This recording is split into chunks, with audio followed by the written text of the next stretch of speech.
Gente, são 7 horas, né? Então, eu vou, para a gente manter a nossa pontualidade do evento, eu vou dar início a esse momento, né? Que é a sexta edição do Diálogo com os Bucaleiros. Então, eu quero saudar inicialmente e agradecer, né, a disponibilidade da Márcia Alves, do Roger Celeste, do Padre Júlio Lancelotti, nesse momento, para a gente desenvolver esse debate, e também saúdo todos os que estão participando desse momento, desse encontro marcante na vida dos bucaleiros e também na vida da saúde coletiva do Brasil. Então, esse é um encontro online, que é só para quem está iniciando, está vindo a primeira vez junto a nós.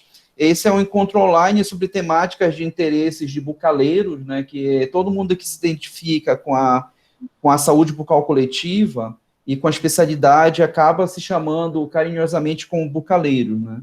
E quem tiver essa identidade também pode incorporar, né, tem essa empatia com a especialidade, pode incorporar também a ideia de se tornar um bucaleiro, né, que são vários colegas, dentistas e não dentistas, que atuam, ensinam, estudam, pesquisam a saúde bucal coletiva no país. Esse é um projeto de encontros que se iniciou no dia 11 de junho desse ano, né, para dialogar questões que são ligados a nós, de saúde bucal e de saúde geral em tempos de pandemia. Essa é uma atividade surgida, originada, pensada, planejada e executada inicialmente por integrantes do Grupo Temático de Saúde Bucal Coletiva da Abrasco. A Abrasco, que é a Associação Brasileira de Saúde Coletiva. Esse grupo temático ele é coordenado por 3 mulheres, que eu cito, são a Cláudia Colucci, a Cristine Warmling e a Sônia Chaves. E desse coletivo ainda participam mais 37 colegas, entre os quais eu me incluo, né? Para quem quiser saber mais do grupo temático, foi criado recentemente uma conta, né, um perfil no Instagram, que depois a gente vai colocar aqui no chat, a descrição dele. E tanto essa sexta edição do Diálogo com os Bucaleiros, como as anteriores, as 5 anteriores, foram gravadas, e essa aqui também está sendo gravada e vai ser disponibilizada no canal do YouTube TV Bucaleiros. E para entender o que é esse grupo temático, ele é um grupo que ele tem na sua gênese e também na sua marca de atuação interesses e defesas com coisas importantes para a gente entender, que é a universalidade, garantir o acesso universal e trabalhar para que esse acesso universal de serviço de saúde seja feito para toda a população, de forma integral, que garanta a ética do cuidado, que a gente não possa coisificar, como está no documento de origem do grupo, coisificar a relação com as pessoas que precisam de cuidados de saúde. E também garantir e fazer com que se respeite o controle social nas deliberações das políticas e dos programas de saúde. E essa edição do Diálogo de Bucaleiros, ela é definida como Boca da Noite.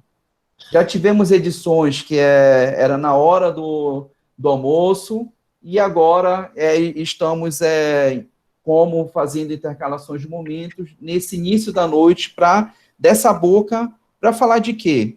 Né, eu acho que é para falar, para dialogar, e para fazer com que esse diálogo ele se estabeleça numa temática importantíssima e cara para a gente, que são as questões das desigualdades, das vulnerabilidades.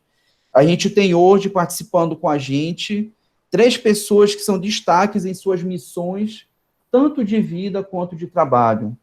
Né? Só para apresentar para vocês, nós temos a Márcia Pereira Alves dos Santos, ela é dentista, doutora em odontopediatria, pesquisadora da Universidade Federal do Rio de Janeiro, e ela é membro também do grupo temático de racismo e saúde também da Abrasco, da Associação Brasileira de Saúde Coletiva. Também apresentando rapidamente o Roger Keller Celeste, ele é professor da Universidade Federal do Rio Grande do Sul, dentista, doutor em saúde coletiva, pesquisador e epidemiologista. E também apresentar esse ser humano que se chama Monsenhor Júlio Renato Lancelotti, de 71 anos. Ele é o pároco da Igreja de São Miguel Arcanjo, no bairro da Moca, na cidade de São Paulo. Eu já queria dizer, assim, até porque as afinidades que a gente vai construindo, né, eu fui entender da vida do Padre Júlio, eu vi que a gente tem uma coisa em comum, que nós nascemos em Belém, só que o Padre Júlio no distrito de Belém, em São Paulo, e eu em Belém do Pará, né, distante aí alguns milhares de quilômetros. Então, para a gente dar início nessa sequência, nesse momento especial para a gente, do encontro, em que o tema da noite, desse diálogos, ele foi definido como as desigualdades e vulnerabilidades em saúde andam na boca do mundo, eu apresento vocês a Márcia Alves, que de nome, que eu gosto de pesquisar nome de pessoas, né? Alves, ele vem da palavra guerreiro protetor, né?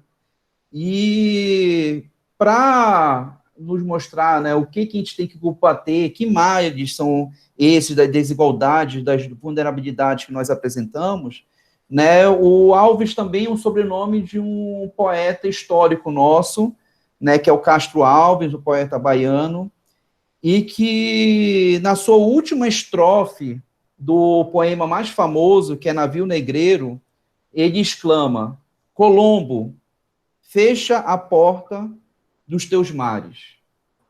Colombo, fecha a porta dos teus mares. E nisso eu quero provocar a Márcia, já passando a palavra para ela. Será que essa exclamação do Castro Alves, né, de fechar a porta dos teus mares para evitar as mazelas que aqueles povos que vinham, né, escravizados além mar, né, e vieram sofrer, né, não só no percurso, mas estando aqui no Brasil, esses problemas ainda persistem? Ou seja, que mazelas são essas? E eu queria passar, então, agora a palavra para Márcia Alves, né, garantindo que o papel do moderador aqui, quero que vocês entendam, que é também o papel até ingrato de controlar o tempo, né? E como a gente combinou aqui previamente, a gente vai tentar, inicialmente, destinar 15 minutos para cada apresentador, e a gente vai depois ampliar esse debate. Então, eu queria também voltar a exclamar: Colombo, fecha a porta dos teus mares. O que teve de lá para cá em relação a esse povo que veio deslocado, né, de outros continentes para cá, para o Brasil? Professor Helder, boa noite. Você me escuta bem? Escutamos você e vimos você bem. Ótimo. Então, eu gostaria inicialmente de externar a minha satisfação de estar aqui reunida com todos as referências em saúde bucal coletiva. É um prazer para mim, particularmente, discutir, refletir em relação a essa provocação que, ora, você me fizera. Oportunamente agradeço aos debatedores, professor Roger, professor Otacílio, padre Monsenhor Júlio Lancelotti. É um prazer compartilhar esse momento com os senhores e também agradeço a audiência. Para iniciar a minha contribuição, você já adiantou muito da minha fala, né, quando definiu o escopo do GT Saúde Bucal Coletiva, mas, me apropriando dessa sua provocação poética, vou tomar a liberdade também de fazer uma citação e também peço que controle o meu tempo, para que a gente possa garantir as falas com qualidade e, na verdade, termos oportunidade de discutir, que eu acho que é isso que é o propósito. Então, eu cito Carlos de Assunção, que no seu poema Linhagem descreve: eu sou descendente de Zumbi. Zumbi é meu pai e meu guia. Me envia mensagens do Orum. Meus dentes brilham na noite escura, afiados como o Agadá de Ogum. Eu sou descendente de Zumbi. Sou bravo, valente, sou nobre. Os gritos aflitos do negro, os gritos aflitos do pobre, os gritos aflitos de todos. Os povos sofridos do mundo no meu peito desabrocham. Em força, em revolta, me empurram para a luta, me comovem. Eu sou descendente de Zumbi. Zumbi é meu pai e meu guia. Eu trago quilombos e vozes brávias dentro de mim. Os duros punhos cerrados, cerrados como rochas, floridos como jardim. Então, é nessa dialógica que eu vou iniciar a minha apresentação, fazendo uma contextualização do que, de fato, esse travessar de mares, hoje, nos impele e, na verdade, nos produz como iniquidade racial em saúde. Então, eu vou iniciar o compartilhamento, fazendo a minha apresentação e reforçando do lugar aonde eu falo. Vocês estão conseguindo observar a tela?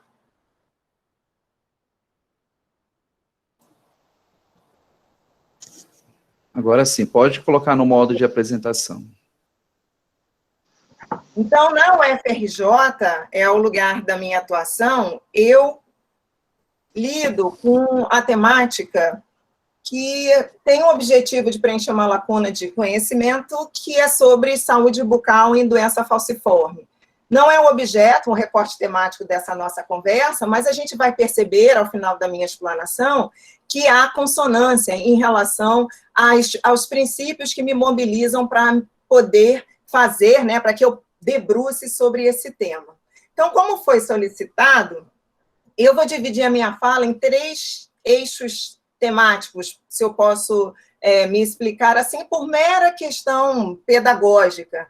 E aí, nesse contexto, eu inicio mencionando a necessidade da gente refletir a bucalidade na dimensão social e, particularmente aqui, nesse grupo, esse conceito é um conceito que norteia toda a reflexão crítica, né, da produção.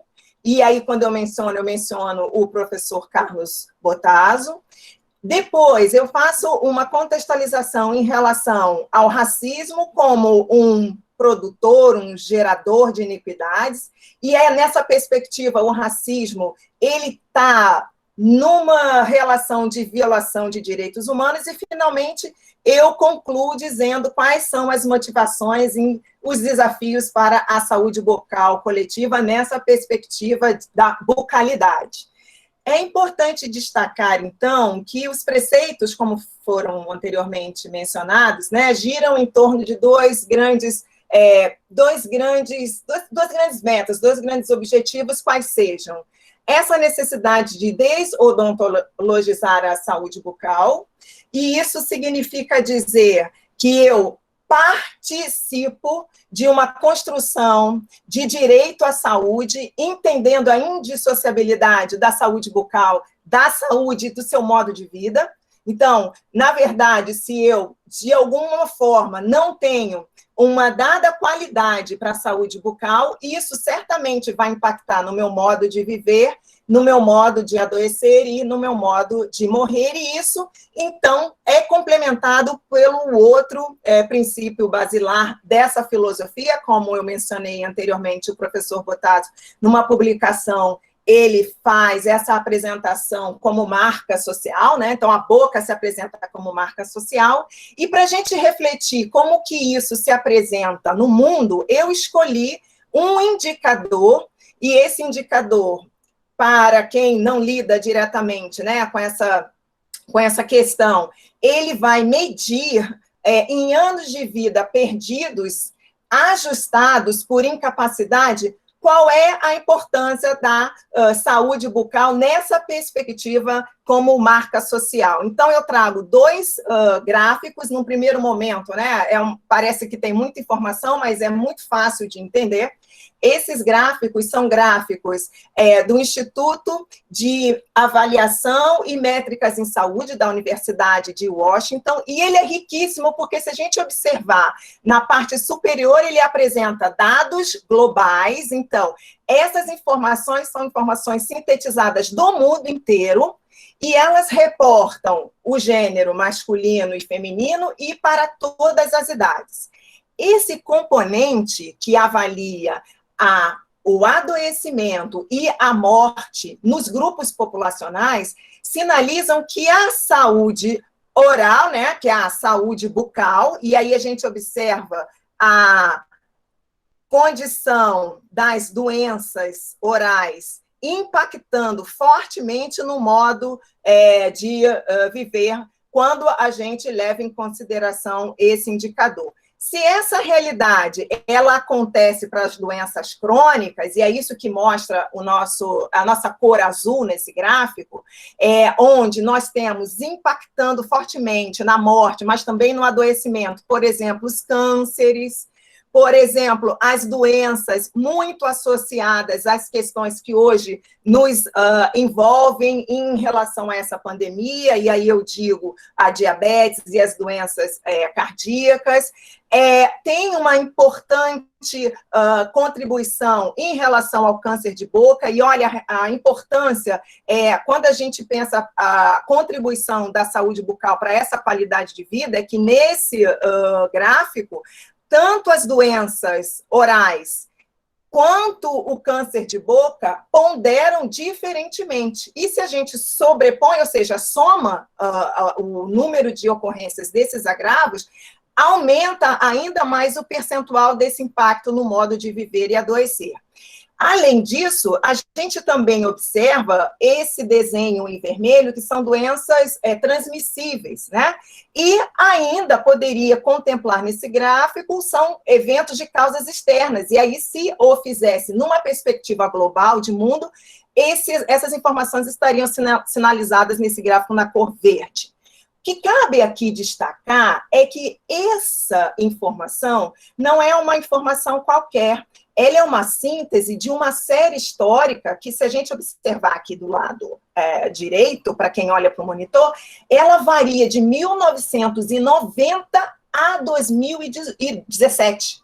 Então, o que está sinalizado aqui são as doenças que levam à morte ou que levam a doenças, né, morbidades, e que vêm num acumulado crescente ao longo dos anos. Se isso é um cenário para o mundo, para o Brasil, ele toma conotações muito mais impactantes, muito mais expressivas, particularmente porque, como a gente vem acompanhando os indicadores nacionais, surge aqui um componente que não tem a sua representatividade a nível global, mas que particularmente impacta a vida de dados grupos sociais no nosso país, a saber, violência, por exemplo. Então, isso mostra para a gente a importância, a relevância deste grupo, que tem como uma das suas possibilidades de contribuição promover a saúde bucal nessa perspectiva da garantia do direito humano. E essa é o meu primeiro destaque que eu gostaria de assegurar. A despeito de todas as conquistas, a despeito de todos os avanços, que particularmente esse grupo, muitos dos integrantes desse grupo dispararam, né, e foram protagonistas para que a gente pudesse ter hoje o modelo de saúde bucal como política pública, a gente ainda precisa caminhar, precisa avançar, e essas informações que estão disponíveis nesse site, que está sinalizado na barra superior, podem ser acessíveis e podem ser, inclusive, estudadas com maior detalhamento. E aí cabe a pergunta, né? Então, cabe a pergunta se esse contexto é um contexto de adoecimento global, mundial, e isso também se repercute no cenário nacional, vamos agregar a isso a pergunta que o professor Helder, então, me provocou, né, me fez.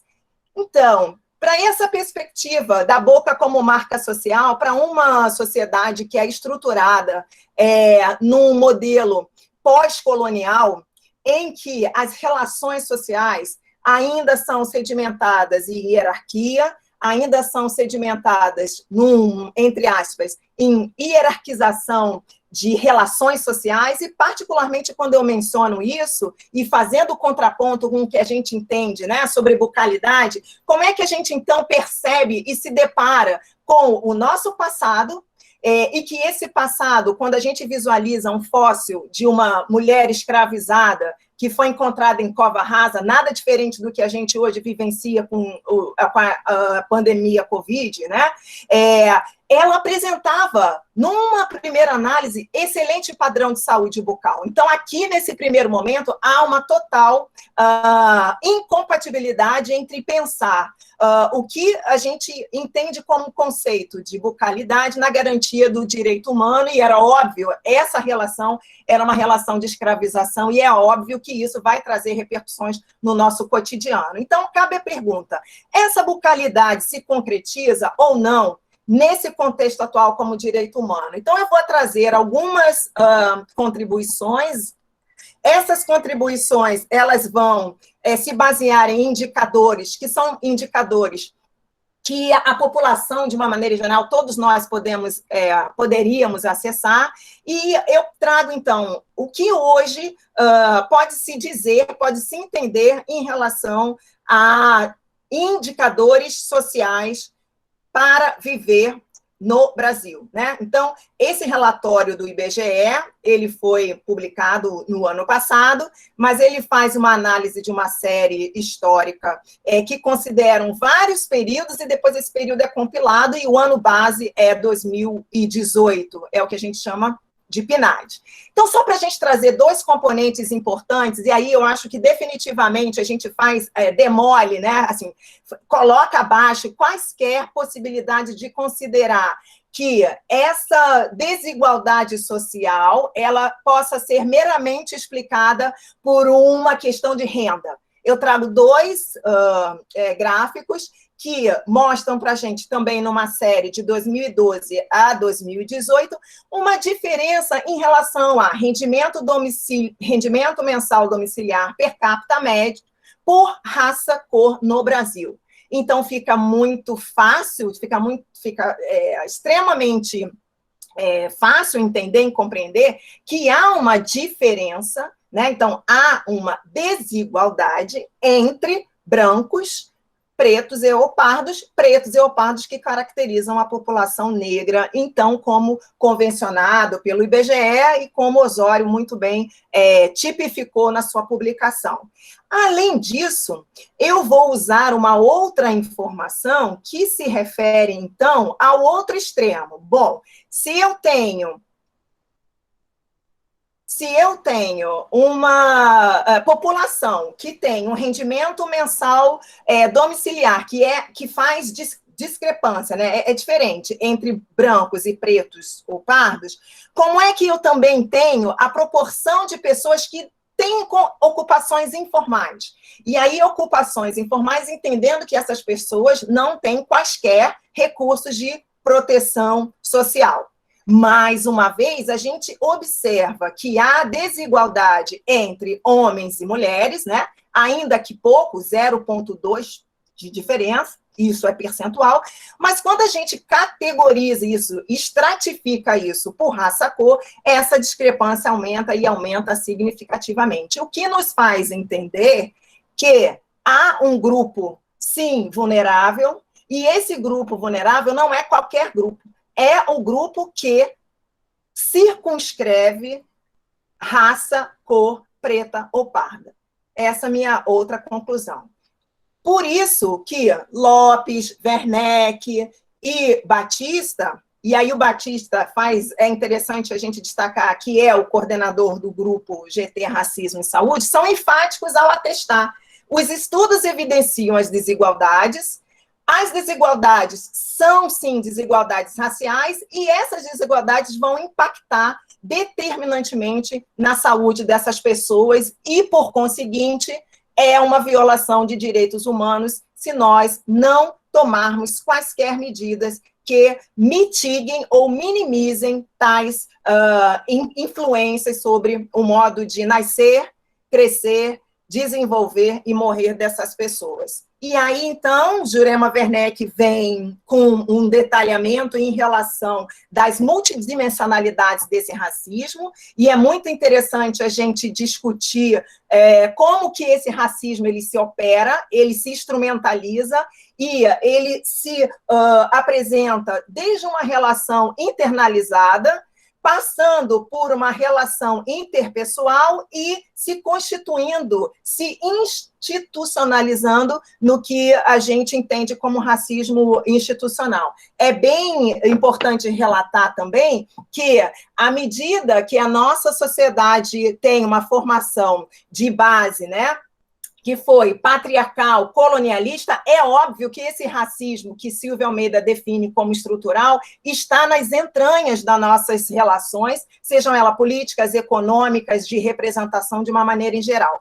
E eu, particularmente, gosto muito desse trabalho do professor Samuel, que está aqui, né, porque é essa qualidade de informação que a gente precisa considerar quando a gente tem grupos estratificados, pretos, pardos e brancos, e é importante a gente definir a qualidade aqui da estratificação para subsidiar a tomada de decisão, porque existe uma informação que é importantíssima, que eu vou dizer, por exemplo, em relação ao número de pessoas pretas que foram entrevistadas, investigadas, essa é um estudo de base secundário, a despeito de que elas estivessem representadas em sua maioria, em sua minoria, volto a dizer, a perda dentária, que é um indicador importante para a qualidade de vida, foi particularmente a mesma. Então, quando a gente vê o número de brancos, que totalizavam aproximadamente 6 mil brancos, né, como população participante dessa pesquisa, apresentavam aproximadamente 13% em média, apresentavam em média 13 dentes perdidos, né, em comparação ao número de negros, e o total de número de negros equivaliam a 1.231 negros, pretos, só que desse grupo, em média, 13 dentes eram perdidos. Então, a conclusão que os pesquisadores chegaram, né, é que, óbvio, tem iniquidades raciais em saúde bucal no Brasil, em todos os indicadores analisados. Eu só citei aqui perda dentária, porque assumi a perda dentária como impactante para a qualidade de vida. E a população negra é, sim, a maior acometida em relação, mais acometida em relação aos brancos. Um outro trabalho bem interessante que vai também nessa direção é do professor Paulo Góes, com a Eliane, que corrobora também iniquidade racial para idoso negro, sendo que para ele é mais difícil ter acesso a serviços, e isso foi ajustado para sexo, idade, necessidade de prótese, dor, renda, escolaridade. Já vou caminhando... Márcia, isso. Eu já ia falar do tempo. Tá, já vou caminhando para o final, quando apresento mais um trabalho, né, do Cisine e colaboradores, quando eles demonstram que há diferença na decisão do tratamento para pessoas brancas e negras, sendo as negras influenciadas pelo tratamento menos complexo, mais barato, e não são consultadas em relação à escolha do tratamento. E, para finalizar, é importante considerar a relevância dessas discussões nos campos da formação. Esse trabalho mostra que vários graduandos de odontologia no sul do Brasil, eles tinham comportamento menos respeitoso, ofereciam menos autonomia para o paciente negro em relação ao branco.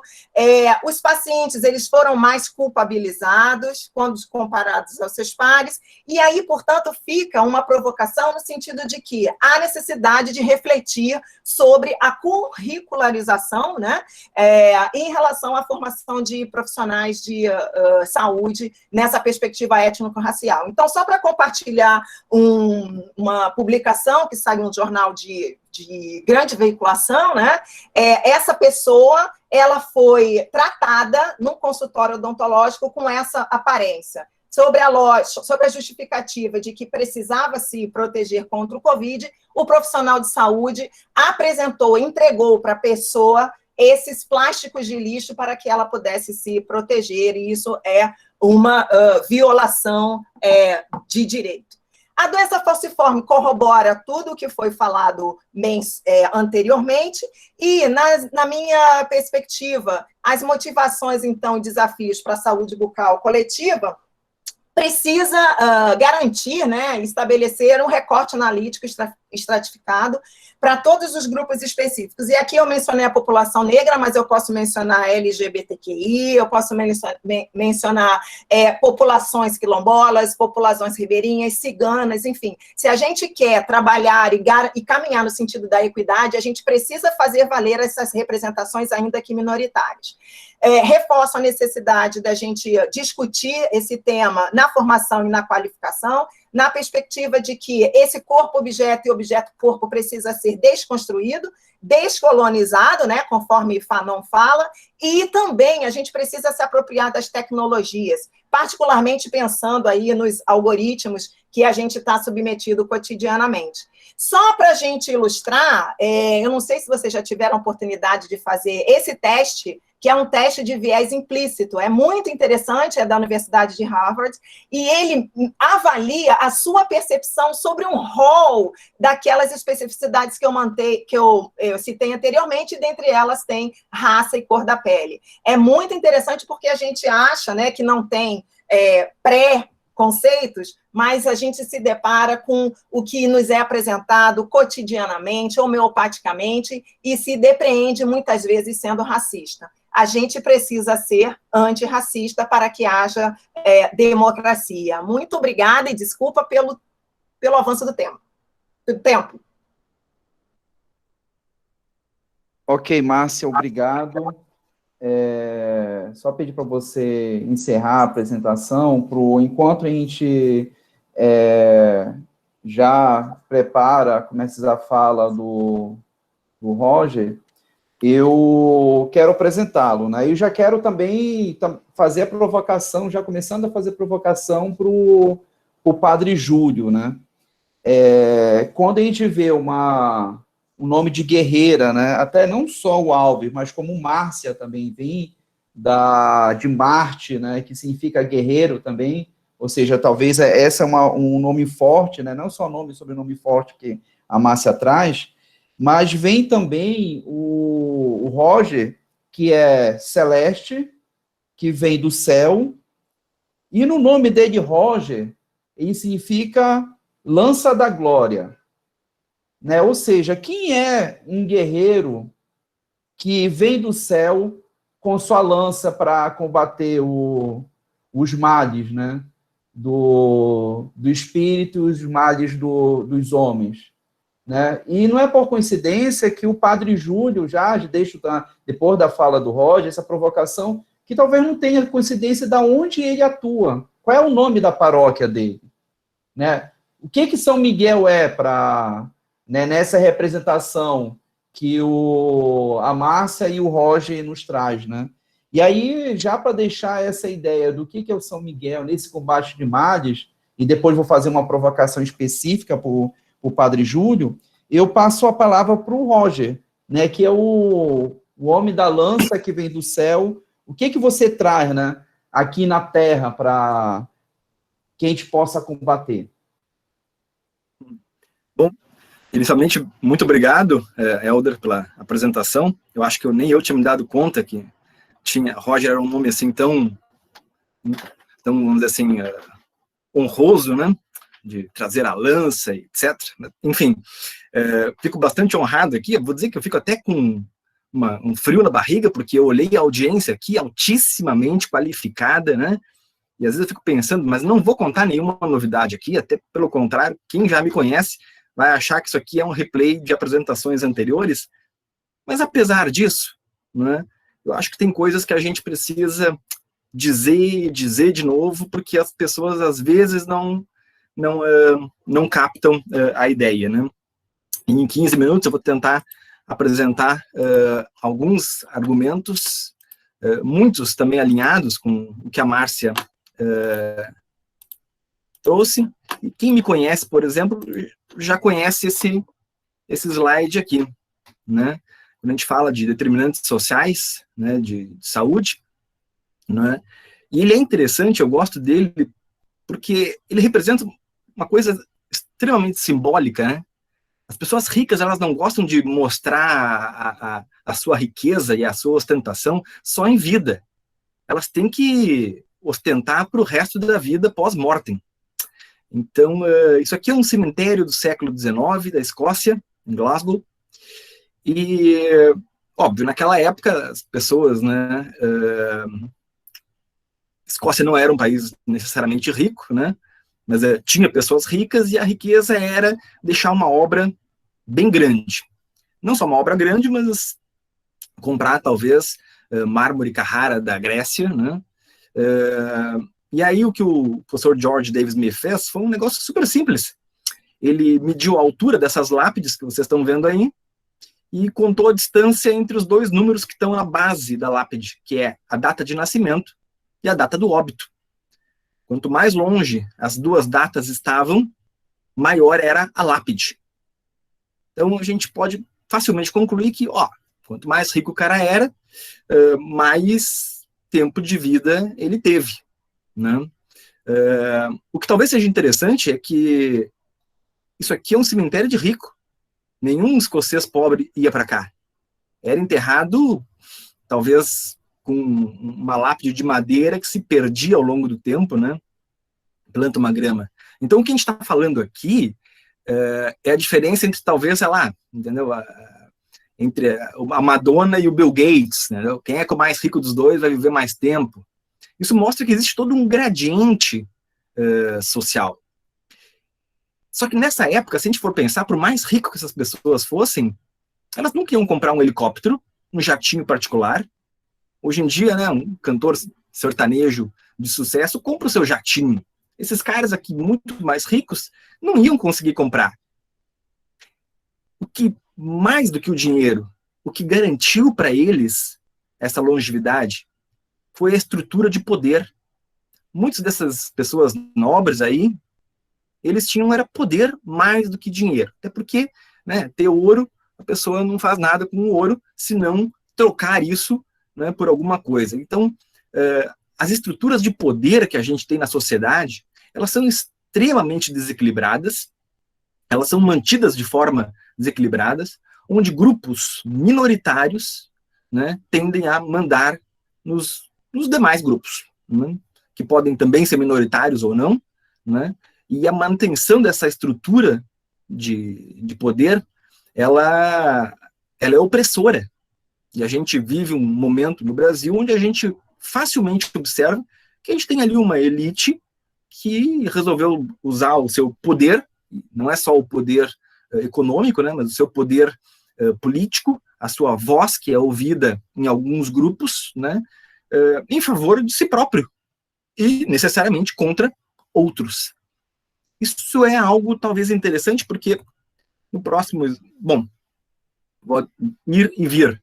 Então, no próximo slide eu até pergunto assim, bom, o ponto B aqui diz, mas existem dúvidas científicas, né? E aí alguém olhando para isso aí ia dizer, não, óbvio que não tem dúvidas científicas, né? A gente sabe isso há mais de um século, né? Faz mais de 100 anos que a gente sabe isso. Do ponto de vista científico, muitas vezes a gente coloca uma dúvida científica, né? Olha, tem mais alguma coisinha aqui que eu não sei. E eu ressalto isso porque o linguajar científico, né, ele às vezes é mal compreendido no meio do público leigo, né? Basta pegar um exemplo recente, onde o Lancet publicou ali um relato de casos sobre médicos na França, dizendo que os pacientes que tomaram um anti-inflamatório tiver uma evolução um pouquinho melhor.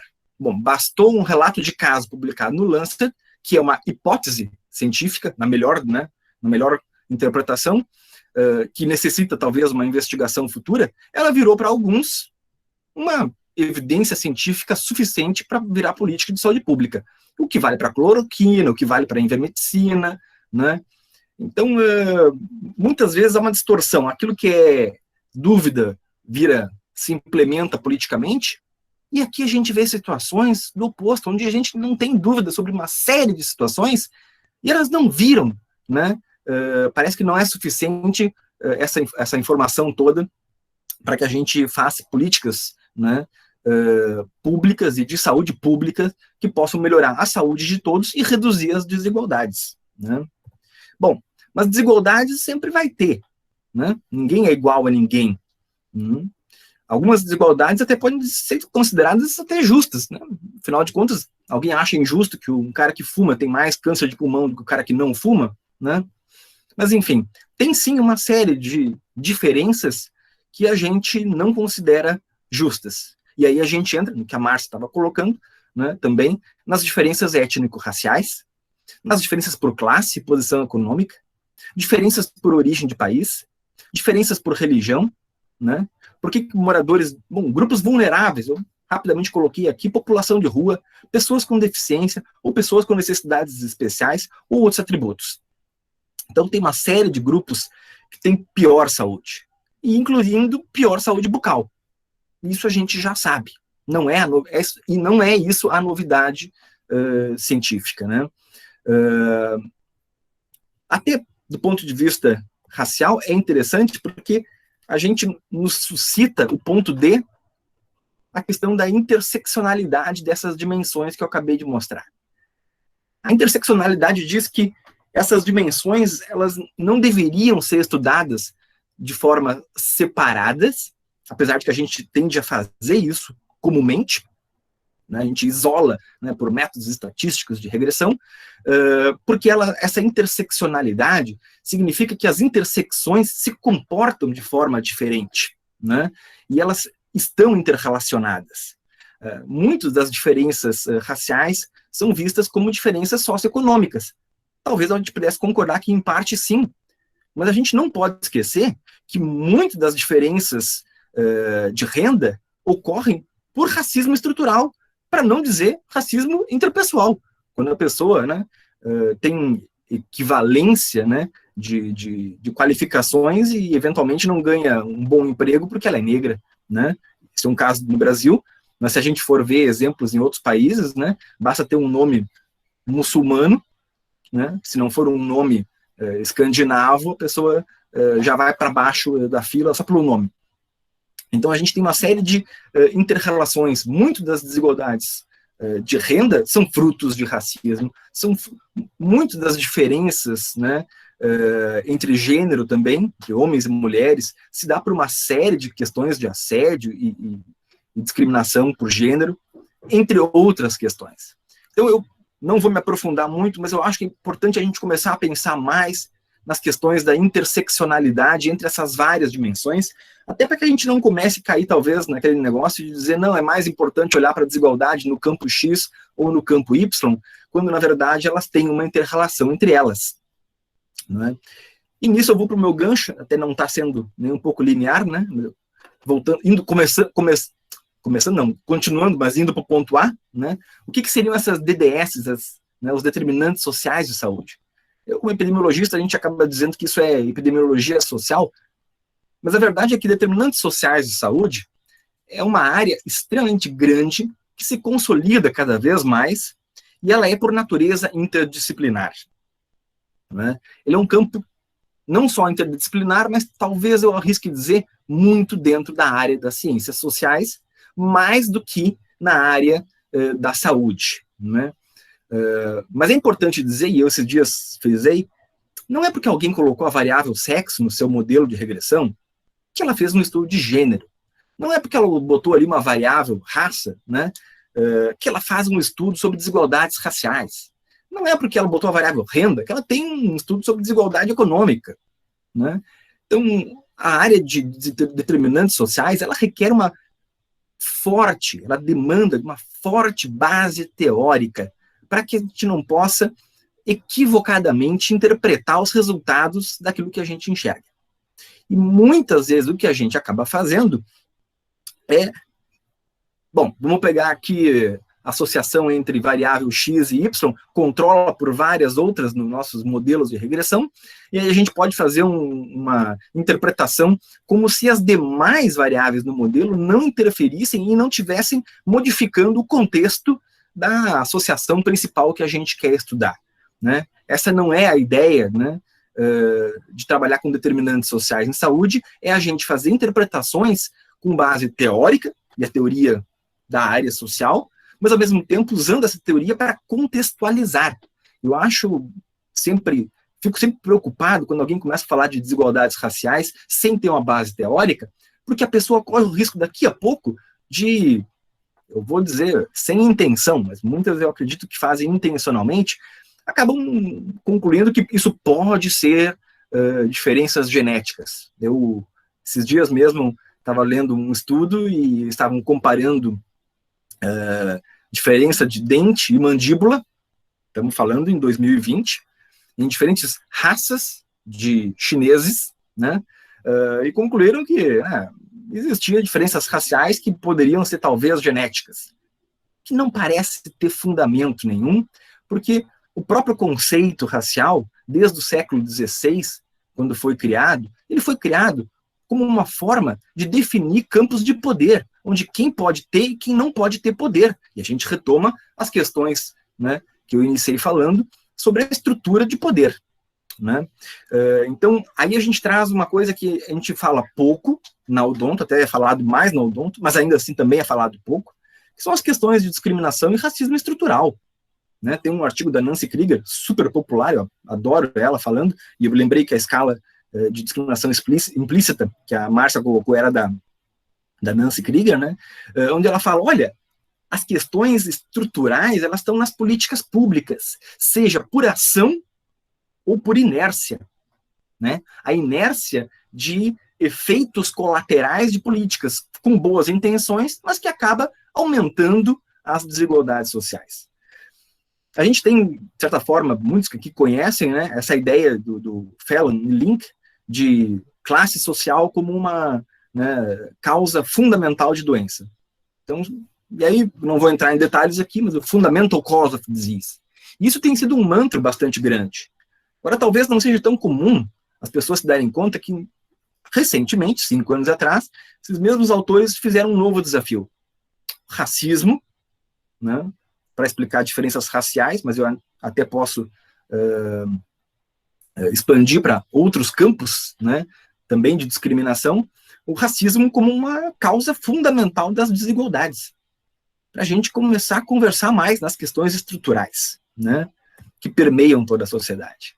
Bom, tendo esse background com vários conceitos, né, eu acho que é interessante a gente perguntar, bom, a gente tem muito conhecimento já, a gente já sabe o que acontece, a gente já sabe, tem uma boa ideia do porquê eles acontecem, né? A gente tem poucas políticas públicas que visam isso. Mas aí vem uma pergunta, será que políticas universais seriam mais efetivas do que políticas focalizadoras para reduzir as desigualdades? E será que a combinação dessas políticas seria útil ou elas seriam eventualmente conflitantes?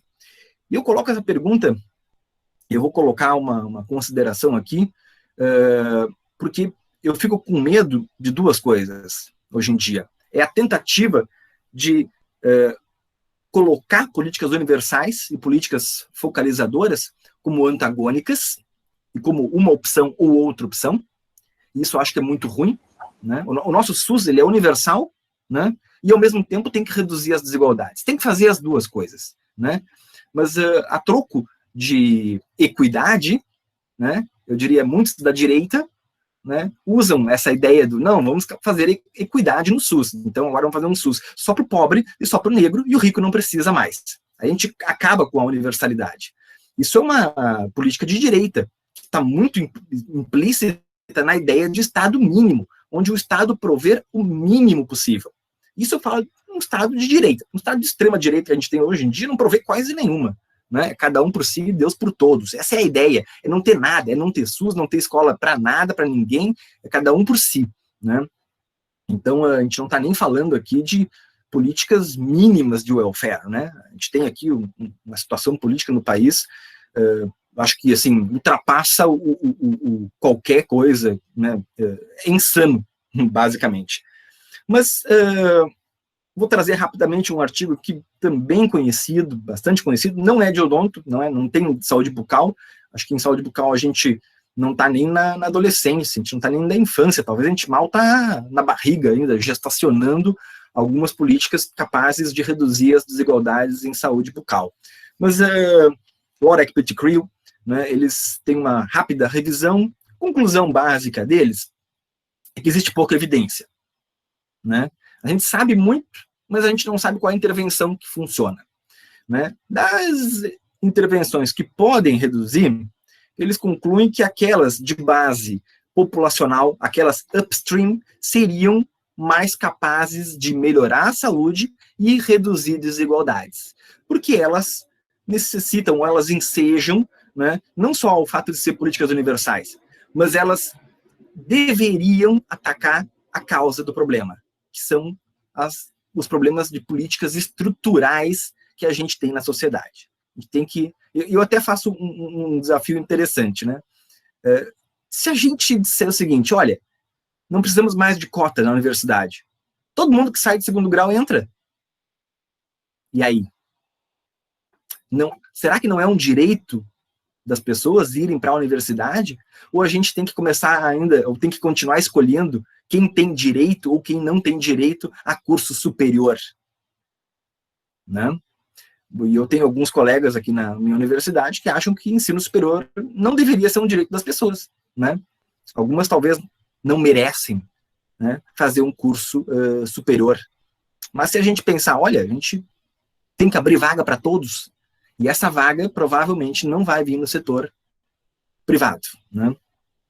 Enfim, minhas questões eram essas, e espero ter, na verdade, provocado mais do que dado respostas. Né? Um abraço a todos aí. Não sei se eu passei do tempo, acho que não, né? Não, Roger, muito obrigado. Acho que você cumpriu o combinado. Enfim, que nos mostra, né, o Roger, um pouco dessa, né, desse mares, né, que é essas desconexões que tem, né, do que é política e do que é se aplicado no benefício do cidadão, né? E mostra, são coisas que são lanças que cortam na nossa pele, né? A gente que é humano se corta, né? E aí, quando a gente olha para a pele, né, e vê, como se diz o Padre Júlio aí, né, mostrando para a gente essa semana, né, percevejos em pele, né, infestações e marcas de percevejos infestados em pele humana, né, mostra que são males medievais que ainda persistem, né, de ter toda essa questão que a gente está trabalhando sobre racismo, sobre desigualdades, e para quem está totalmente avesso de toda essa conversa, né? E nisso aí eu já começo a já continuar e passar, não vou mais provocar, eu acho que provocar não é uma definição adequada, né, para o Padre Júlio, né, que, como a gente viu, né, da Márcia e do Roger falando sobre os guerreiros com lanças que vêm do céu para matar demônios, né, e quando a gente olha o nome do Padre Júlio, né, de lança, já é um guerreiro, mas na palavra Júlio, ele significa jovem, né, significa macio, né, aquele que se trazer para a gente alguém que cuida, e que na vida dele, né, ele tem feito e mostrado isso dia a dia, nesse cuidado. E quando a gente está falando aqui de boca, né, e mostrando nos sorrisos das pessoas, né, principalmente daqueles que estão totalmente à margem de qualquer cuidado, seja pessoal, seja estatal, seja, enfim, de que for. E quando essas máscaras cobrem essas bocas, o que sobra? Né? O que a gente pode ouvir do padre de tantas mazelas, e o que a gente pode, padre?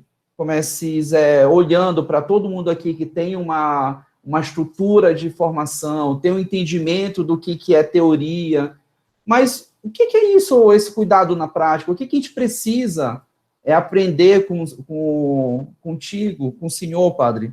E eu só quero, até não vou provocar, mas eu vou fazer uma menção, né, de que eu acho que de alguém que gosta de falar, né, e às vezes a gente fala que o coração está cheio, né, e dizer que o Senhor se aproxima, né, de Jesus toda vez que ele vem diante do Senhor, e de que sempre gosto das passagens bíblicas de Betânia, né, que é um lugar que Jesus ia com os amigos, né. O que é essa Betânia da sua vida, padre? E como nessa Betânia que estão seus amigos com as lepras, com os problemas, né? O que a gente precisa fazer, né, nessa Betânia da nossa vida, realmente fazer diferença na vida dos outros? Eu passo a palavra para você, para o senhor, Monsenhor Júlio Lancelotti. Por favor. A palavra é toda sua. Só habilite o microfone, por favor. Não, isso. Pronto, a palavra é sua, padre.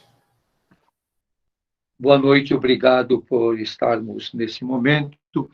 Eu saúdo a todos e a população que está na rua, sem dúvida, é a população muito vulnerada e a população que não tem acesso ou que é praticamente vetado o acesso à saúde bucal. Esse é um desafio muito grande dessa população, porque é vetado a eles ter esse acesso, esse cuidado. Nós temos hoje aqui em São Paulo cerca de 30 mil pessoas vivendo pelas ruas da nossa cidade e temos conseguido desenvolver muito os consultórios de rua. Está ouvindo? Está ouvindo? Você ouve? Ouvimos sim, ouvimos sim. Está ouvindo? Estamos ouvindo. Pode continuar, padre. Sim. Então, os consultórios de rua têm sido um espaço muito grande de preservação da saúde, garantia de saúde, especialmente num momento como esse, mas a saúde bucal é ainda muito descuidada da população de rua. Uma das coisas que eles me pedem diariamente na nossa convivência, só na nossa paróquia chegam a passar 500 pessoas em situação de rua por dia. Uma das coisas que eles pedem muito é escova dental e creme dental. É uma coisa que eles pedem. Então é interessante, eles têm incorporado esse hábito da higiene bucal, nem sempre é feita de maneira correta, mas alguma coisa que eles têm em mente que devem preservar, que devem cuidar. Mesmo porque uma coisa que me chama a atenção é de que um dos poucos prazeres que sobrou na vida desse povo é o prazer na boca, é de comer alguma coisa, é de sentir um gosto, é de poder mastigar. Não são poucas as vezes que eles chegam e dizem: eu não consigo comer de dor, eu estou com dor no dente, está me doendo muito. E às vezes apresentam inchaço, apresentam a negligência de muitos anos de uma falta de acesso realmente a essas possibilidades. Conseguimos, em São Paulo, instalar os consultórios dentários, os consultórios odontológicos, em vários lugares da cidade, que são consultórios móveis, onde os dentistas podem estar presentes com uma equipe e onde eles vão se inscrevendo.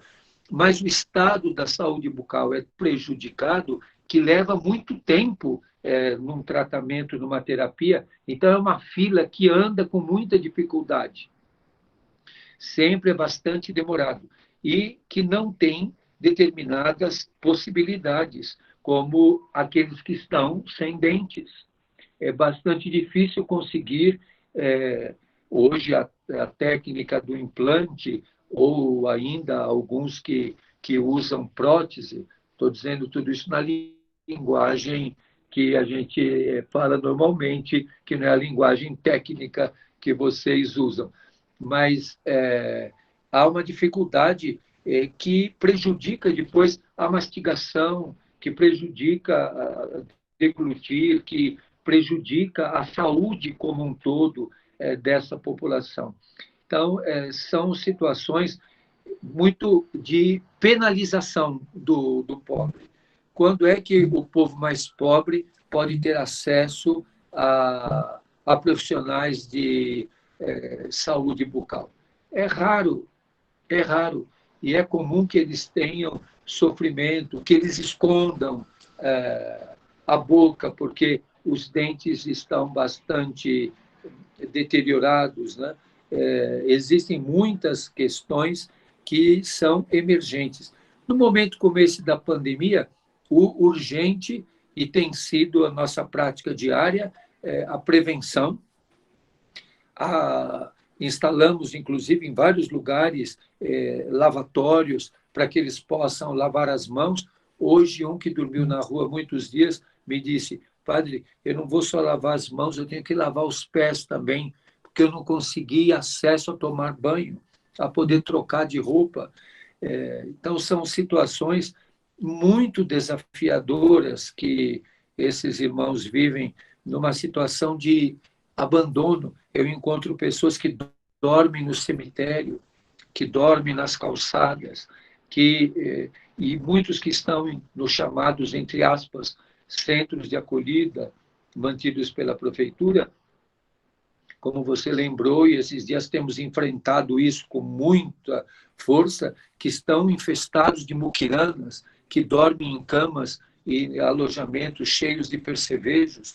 Como você lembrou, parece pragas medievais que ainda estão presentes, mas estão presentes aonde? Na vida dos mais pobres, na vida desse povo completamente abandonado, a quem o acesso às coisas básicas é negado.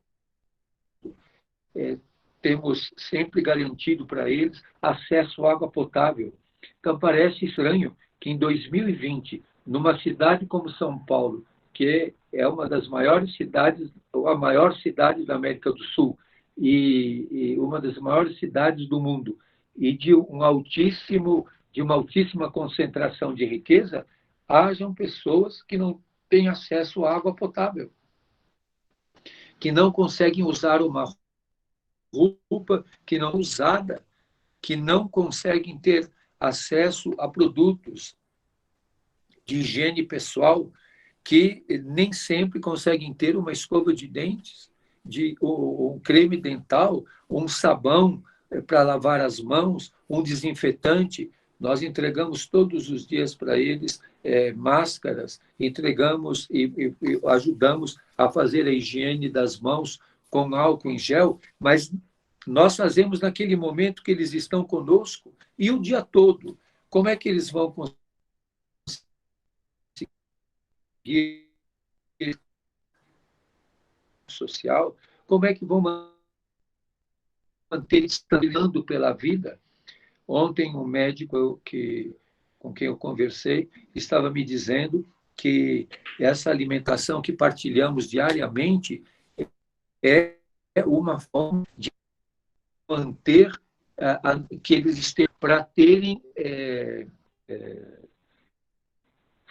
força de enfrentamento do vírus, de terem imunidade, de fortalecer a imunidade deles, estando alimentados. Se eles não estão alimentados, eles vão estar mais fragilizados e com a imunidade mais prejudicada ou baixa, para enfrentar esses desafios. Me comove muito toda manhã quando nossa equipe do consultório de rua mede a temperatura deles e como eles baixam a cabeça para que a temperatura seja medida e como todos dizem, eu estou bom, eu estou bem, você acha que eu estou bem? Né? Eles veem o número ali que aparece, 35, 36,2, 36,4, 36,5, mas mais do que ver isso, eles perguntam, eu estou bem? Você acha que eu estou bem?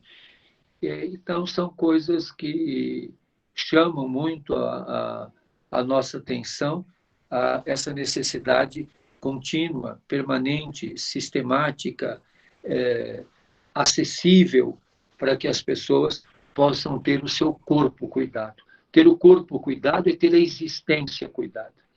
Um corpo que é cuidado e que tem a sua existência preservada, tem afeto, tem energia, força para lutar, tem resiliência, tem coragem de enfrentar os desafios. Uma das coisas que mais me impressiona é políticas de repressão, de violência, que causam dor a essas pessoas. Acredito que nós não podemos causar deliberadamente dor ao outro. Uma das dores que mais, talvez por ter sentido essa dor, todos nós já sentimos, é sentir dor nos dentes, é sentir dor na boca, é sentir esse desconforto que é agudo e que faz doer a cabeça como um todo. É o abandono, a falta de carinho, a falta de atenção, não poder fazer escolhas, não poder escolher o que gosta, não poder ter o que necessita, não só aquilo que quer. Então, essa população que está tão duramente penalizada, porque a pobreza hoje no Brasil é uma penalização. E a Oxfam acabou de publicar um grande relatório dizendo de que o Brasil vai se tornar o epicentro da fome. Aquela fome que nós vemos em quadros e que vemos em documentos, em que vemos nas pinturas do Portinari, essa fome que era em alguns lugares do Brasil mais forte, hoje ela está presente como desnutrição, como subnutrição, como abandono, como falta de cuidado, como falta de carinho. Um dia eu lembro que, falando com o povo da rua, numa celebração com muitos, eu disse, quem tem boca tem direito de comer. E aí um deles perguntou, só de comer? Eu falei, não, de beijar também. Então, é um povo que eles não estão sentindo agora falta de abraçar, porque nunca ninguém os abraça. Falta de ficar perto, porque nunca ninguém quer ficar perto deles. Quem os abraça? Quem quer ficar perto deles? Ontem, e antes de ontem, eu encontrei um senhor que não tem a perna, perdeu uma das pernas, a perna direita e o braço esquerdo, também até na altura do ombro. E ele veio para mostrar a perna, porque a prótese gastou a proteção e feriu a perna dele.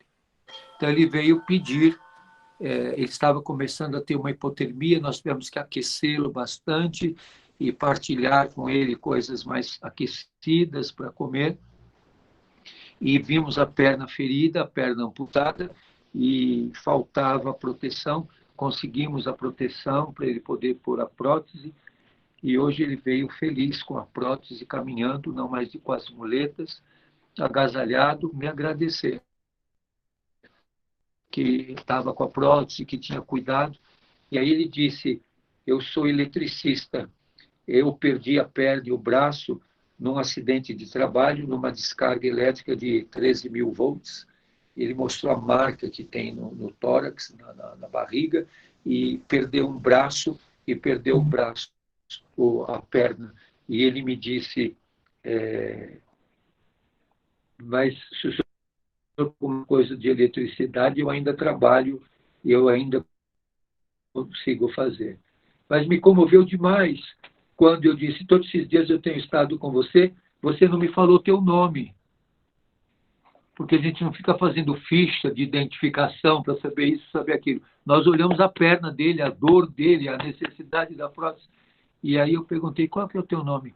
Quando ele me falou o nome dele, eu falei, meu Deus do céu, eu não esperava por essa. Eu senti um impacto tão grande naquela hora, eu estava dentro da igreja, e ele me falou, eu vim rezar e agradecer, e quando eu perguntei o nome, ele disse, meu nome é Dimas. Eu falei, então, se o teu nome é Dimas, eu vou fazer uma foto com você do lado da cruz. E até já um diário fotográfico nessa pandemia, de que todos esses dias, mais de 120 dias de quarentena aqui em São Paulo, todos esses dias temos estado diariamente com esses nossos irmãos para ler os olhos deles, para ouvir a sua voz, para partilhar o pão, o carinho e o afeto, e para que nós possamos ver os problemas de saúde que eles apresentam para serem socorridos de imediato.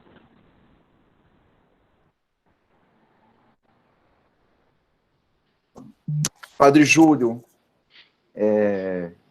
enfim, vamos moderar, né? Ou seja, o meu, depois desse relato, e que a gente vê também aqui os olhos, né, de tanta gente aqui, e pessoas que a gente tem apreço, né, que trabalham com a saúde bucal, ouvindo o senhor, é como ouvir, né, um pouco do que a Márcia, né, comentou, né, também de um senhor que está aqui, né, dentro nessa audiência, que é o professor Carlos Bottasso, né, e de tantos outros teóricos da saúde bucal, Paulo Capel, o Samuel Moisés, né, o que o senhor fala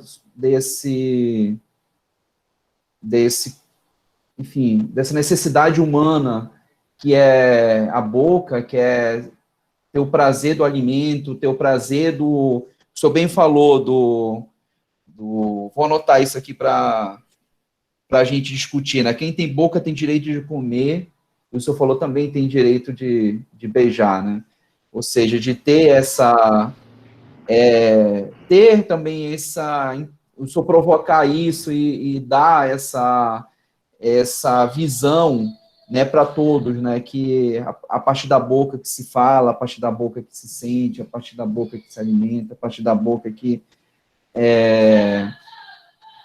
enfim, que pela boca também, eu vi um relato seu recentemente, que aí para a gente começar também a continuar essa conversa, o senhor falou de um padre que é homônimo meu, né, que é o Helder, né, não o Pinheiro que sou, mas o Helder Câmara, Dom Helder Câmara, que quando o senhor fala que dá essa atenção, né, a gente é caridoso, né, ou seja, que o senhor fez essa menção que o Dom Helder falava, que a gente é caridoso, mas quando a gente começa a entender da onde vem, qual é a causa daquela mazela, né, a gente começa a discutir, né, eu acho que às vezes as pessoas estão tão marcadas e marcam a gente ultimamente, que acaba a gente se tornando, como o senhor bem lembrou, Dom Helder, pessoas perigosas, né, quando discute quais são essas causas sociais.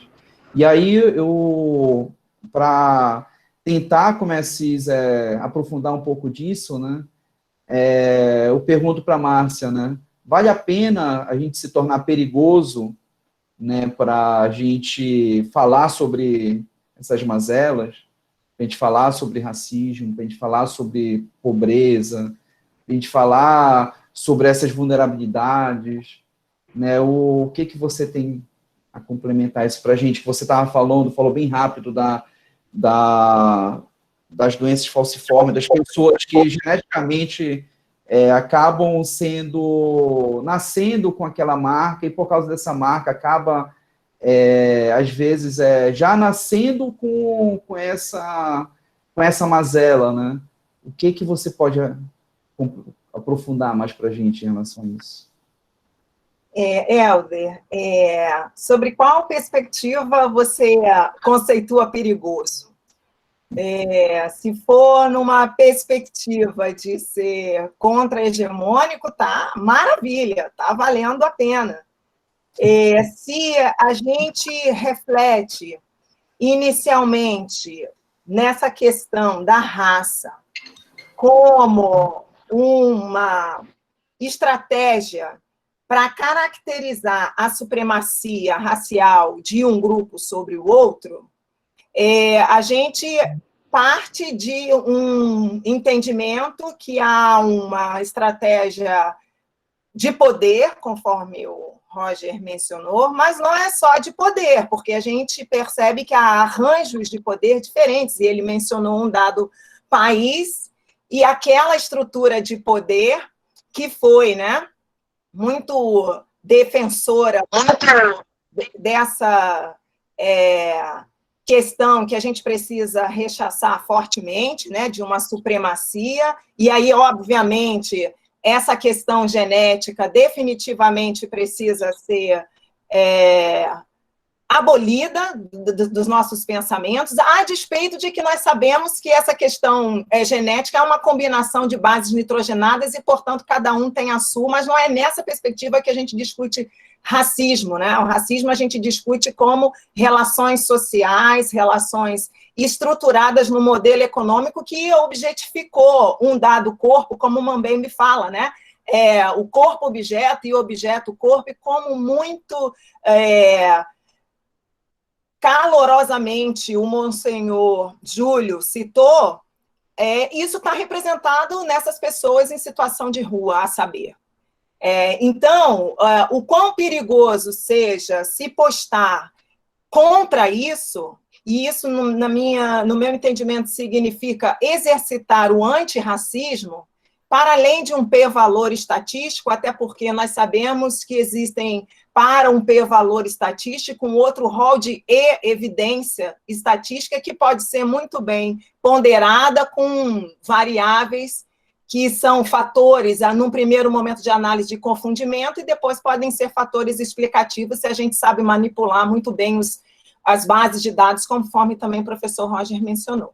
Então, o que está dado para a gente é que, se assim, ser antirracista é sinônimo de estar trilhando um caminho do perigo, eu assumo o caminho de ser perigoso, por acreditar que há uma necessidade de que as pessoas tenham acesso à educação, tenham acesso a alimentos saudáveis, tenham acesso à segurança, tenham acesso à moradia, e, obviamente, não são só os indicadores que sinalizam isso, então há um grupo caracterizadamente desfavorecido quando a gente considera esses indicadores.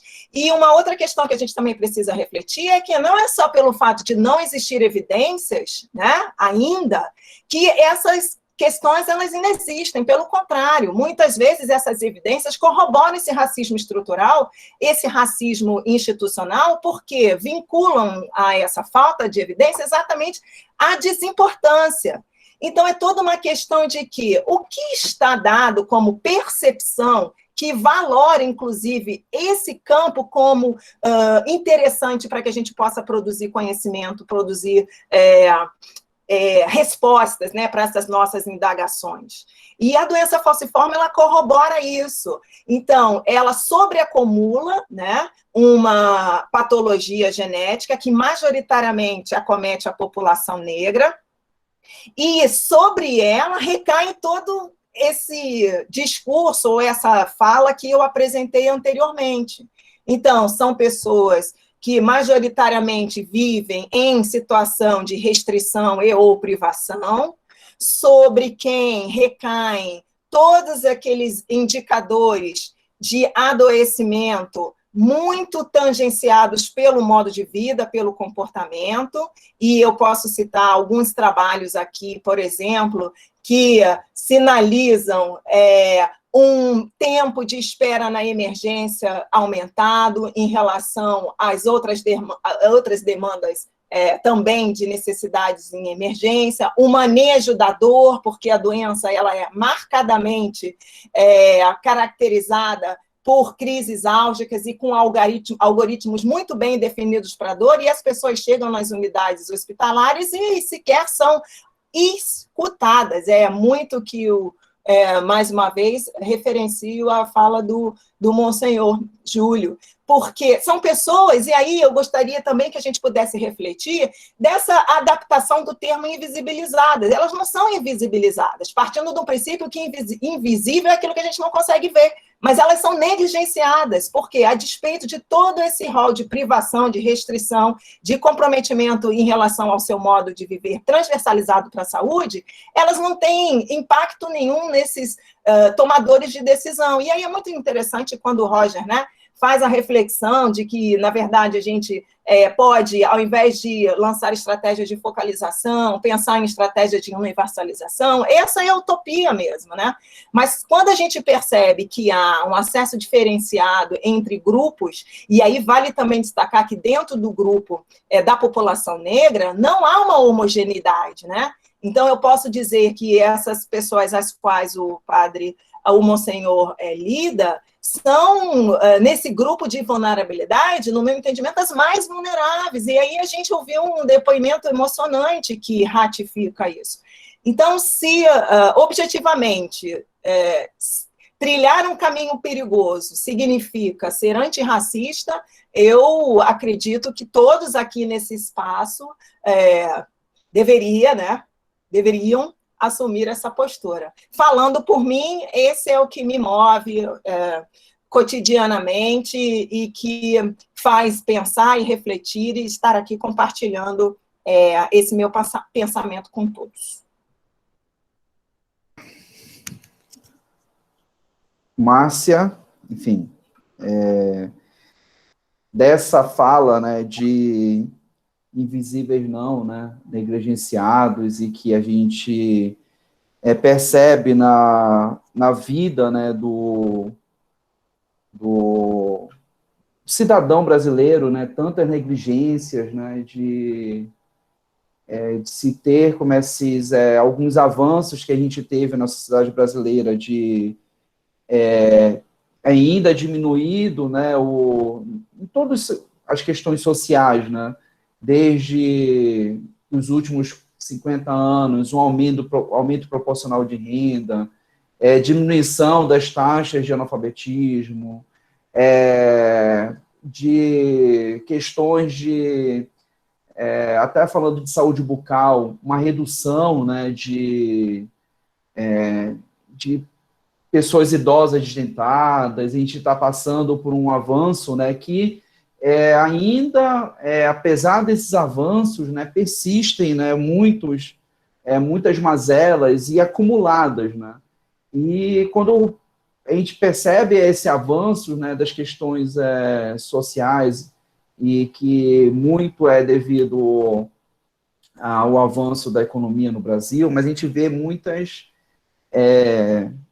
segregações, né, ou seja, provocada muito por, talvez é o que muito se fala sobre distribuição desigual, né, ou seja, e isso vem um pouco do que foi comentado aqui, tenho acompanhado o chat, né, quando o Roger estava falando sobre o que são esses determinantes, como pegar esse entendimento que a gente tem tanto mostrado, talvez para quem não é da área de saúde coletiva, quem não é epidemiologia, a gente mostra muita coisa, mostra gráfico, mostra resultado, a gente esclarece, né? A gente fala sobre isso.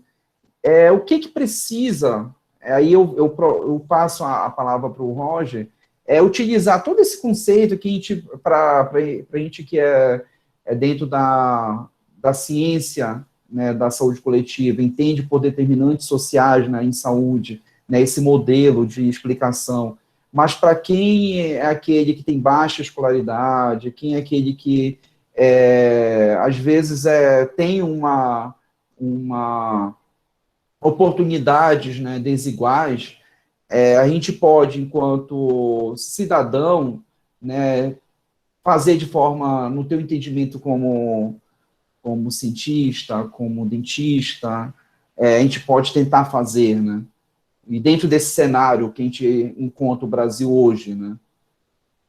Roger, não é fácil, a palavra é sua.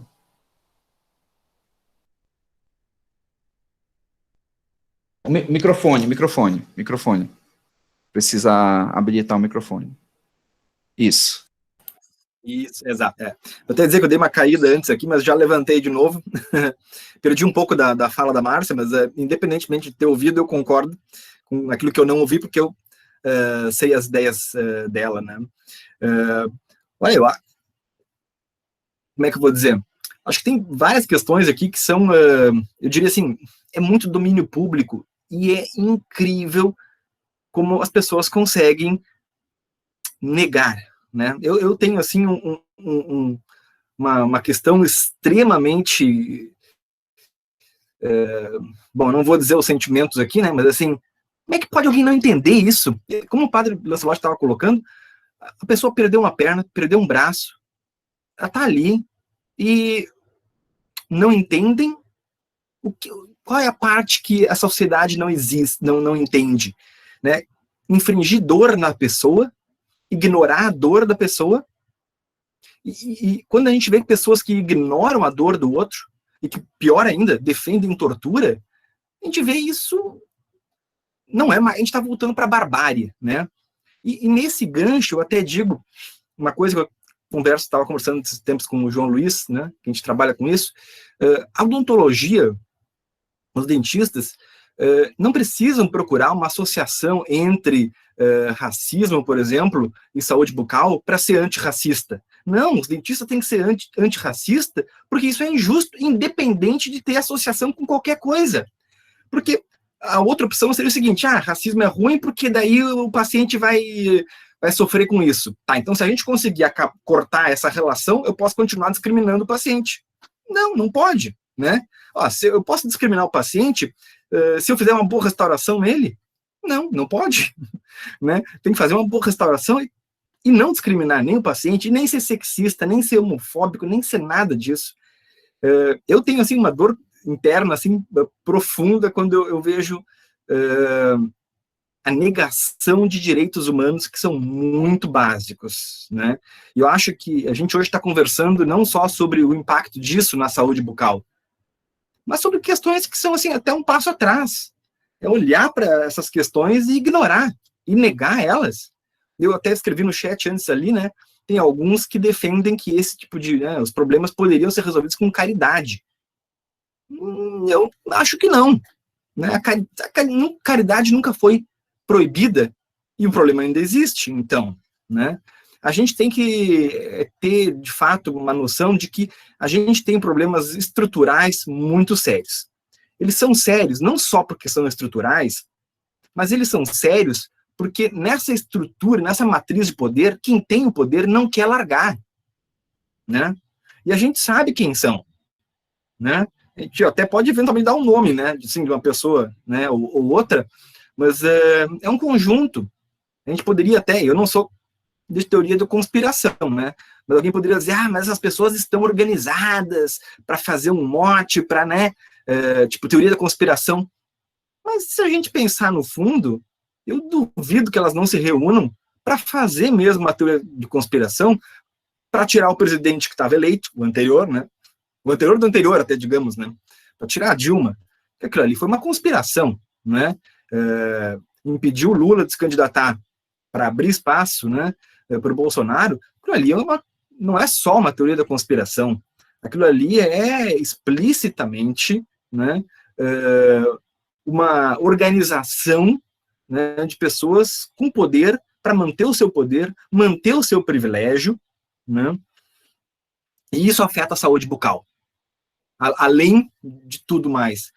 Eu acho que as pessoas estão perdendo, a sociedade, né, está perdendo um pouco a noção da humanidade. A gente está voltando para a barbárie, né? Enfim. E essa tua fala, Roger, que diz assim, quem tem poder não quer largar, enfim, aí na sequência, né, eu acho que é importante ouvir o Padre Júnior, né? Padre, eu sei que de outra forma o senhor já falou sobre isso, né? Mas quem não tem poder nenhum quer ficar sem poder? Quem não tem poder nenhum, ou seja, não tem nada na vida, e quer continuar desse jeito, né? E será que, nessa opinião, o que o senhor pode falar para a gente nesse contraponto, né? De que a gente tem alguém que tem muito poder e aquela pessoa que está lá no outro lado, assim, daquele que tem poder, aquele que não tem poder nenhum. Né? O senhor acha que ele quer também não ter esse poder?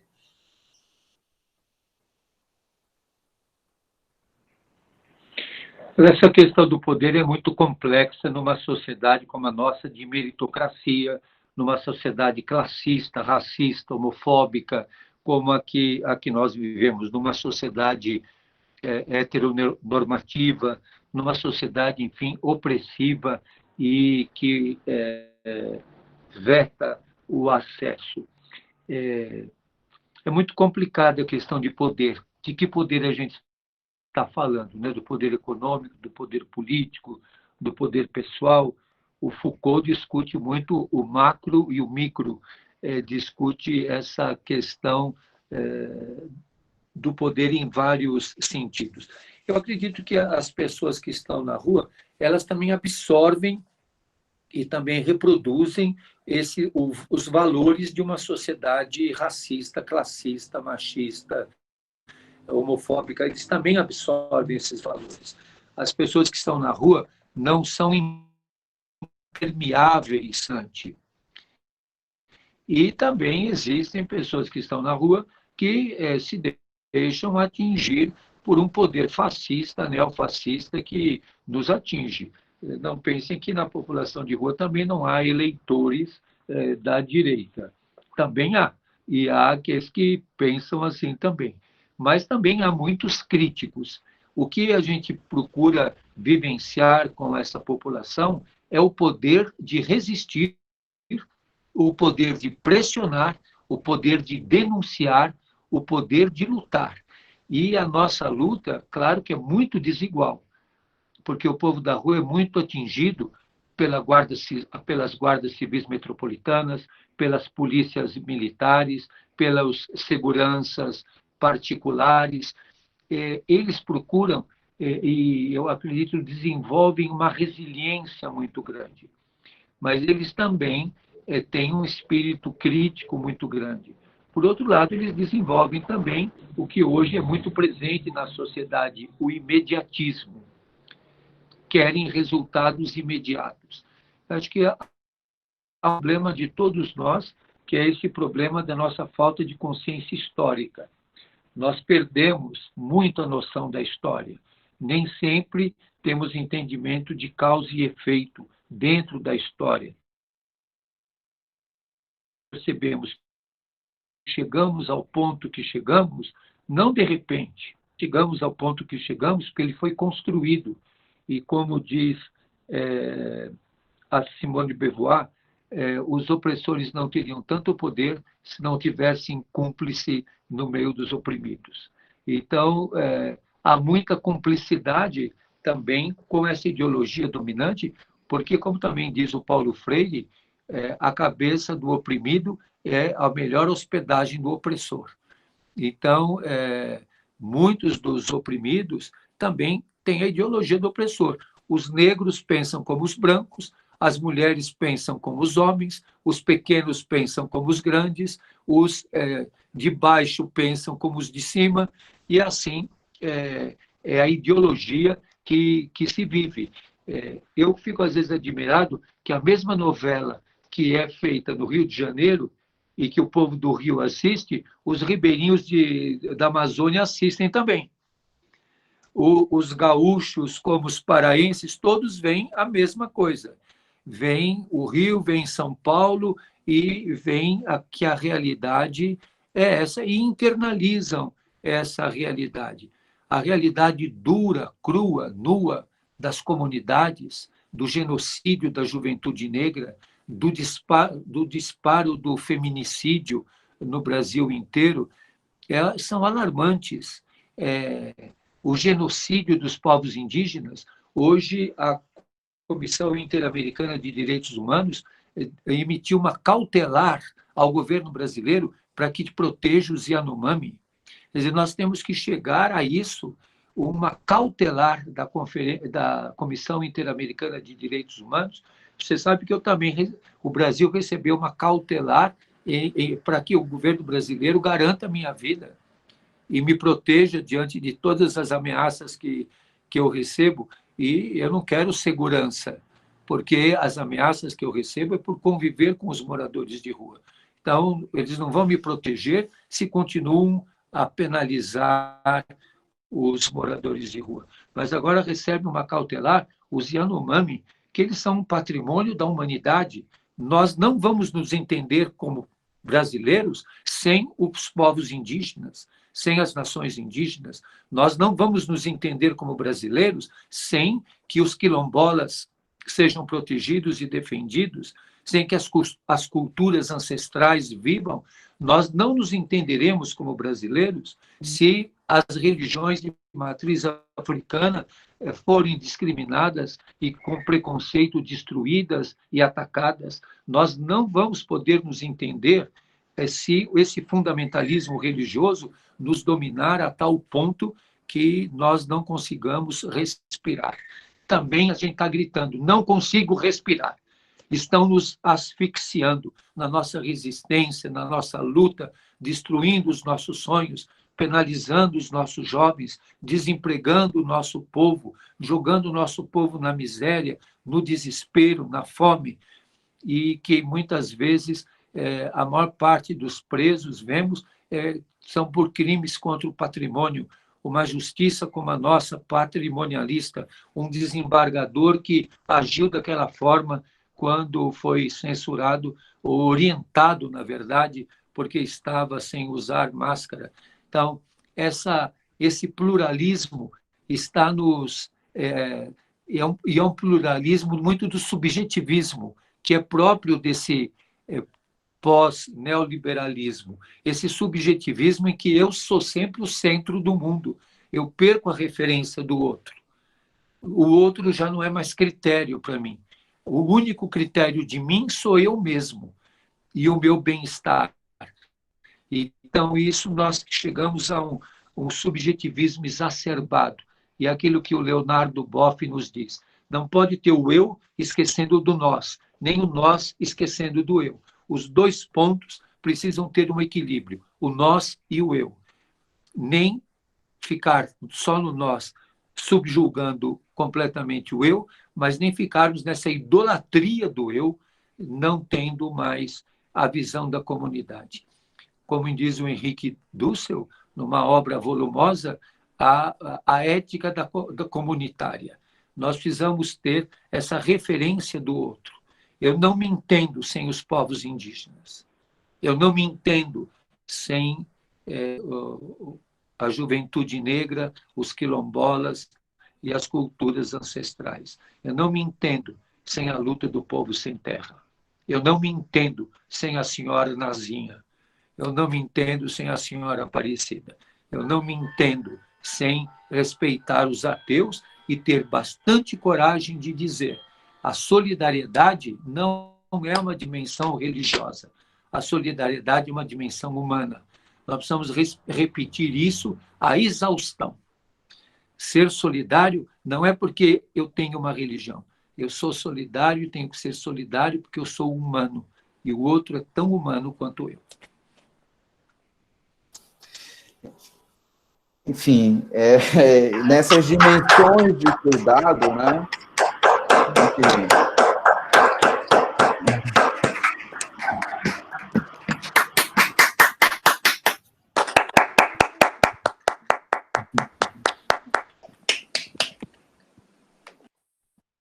nessa dimensão... Opa! O pessoal se manifestar. Desobediência civil, batendo palma para o padre. Para vocês todos. Para todos! Lindo, muito lindo.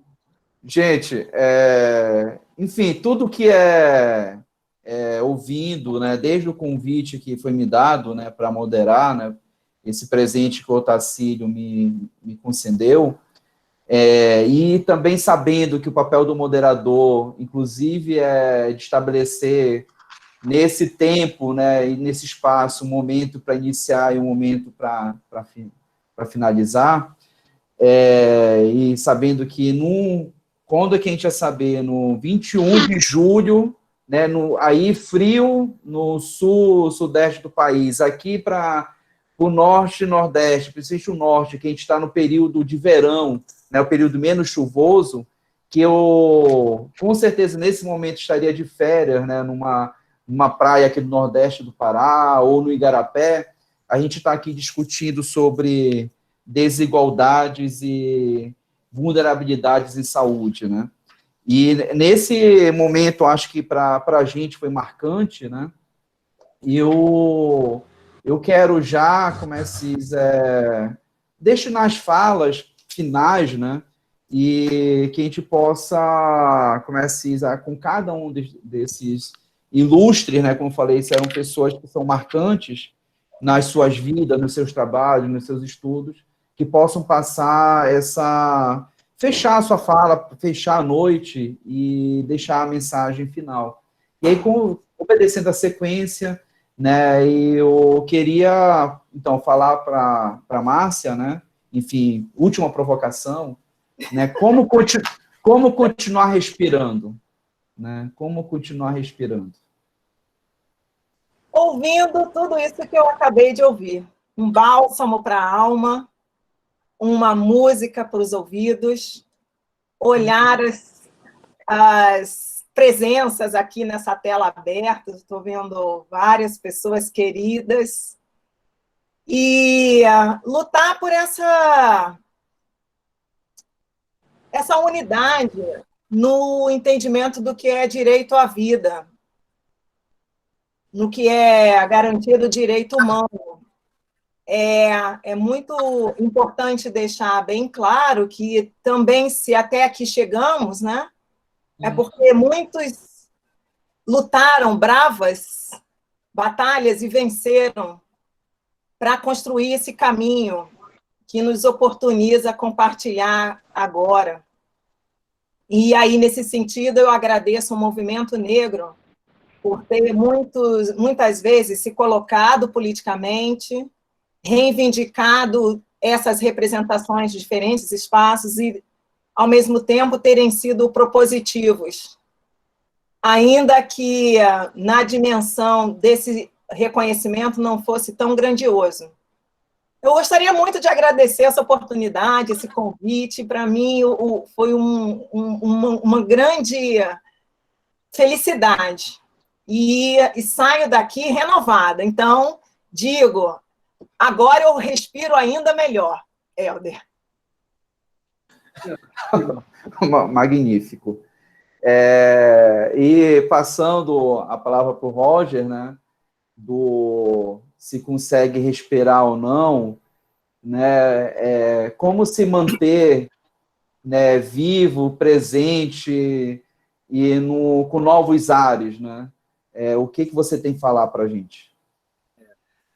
Pois uma coisa que eu tenho conversado com algumas pessoas um pouco mais é que a gente diz assim, a gente precisa de mudanças estruturais, a gente precisa estar no governo, né? A gente precisa falar com o gestor, né? Então, assim, se a gente pensa em mudanças estruturais, são os gestores, de modo genérico, né? Gestor de saúde, gestor social, que tem que nos ouvir. E a gente diz, a gente não tem como chegar neles. E aí eu me lembro, não, mas muitas vezes nós somos eles. E eu fico lembrando aqui que o antigo, o né, diretor da Secretaria de Atenção Primária era professor da URGS aqui. Assim, se disser que a gente não tem como chegar no gestor e fazer, vou lembrar também que o PUCA, né, por muito tempo teve, né, na gestão máxima da nossa área, né? E ele é um professor universitário, mestre, doutor. Então, eu acho que, assim, a gente tem condições, né, de fazer algumas mudanças estruturais, né? A gente talvez não dependa simplesmente de políticos. Então, nesse aspecto, eu fico um pouco otimista. Eu acho que muitas vezes a gente não se dá conta, né? Eu tive um aluno de doutorado que é secretário de saúde, né? Que agora era de Porto Alegre, agora é secretário de Canoas, é o gestor, e eu converso com ele. Então, acho que eu sou um pouco otimista nesse aspecto. Eu acho que a gente tem uma boa inserção muitas vezes com os gestores, e a gente tem que pegar essas oportunidades para fazer transformações na estrutura, né, da nossa sociedade. É isso aí. Obrigado, Roger. E ao respirar, né, e a estar vivo, presente, Padre Júlio, para a gente encerrar essas falas, né, com quem o senhor está falando? Eu sinto que quando estou com o povo da rua, estou falando com Deus. Uma jornalista do Diário do Grande ABC fez uma entrevista comigo essa semana e saiu, eu publiquei lá nas redes sociais, quem me acompanha no Instagram, Júlio Lancelotti, viu. Ela me fez uma última pergunta. Ela disse, se você encontrasse hoje com Deus, o que você gostaria de ouvir dele? E eu disse, eu gostaria de ouvir que ele disse, você me viu? Eu estava ali na fila hoje.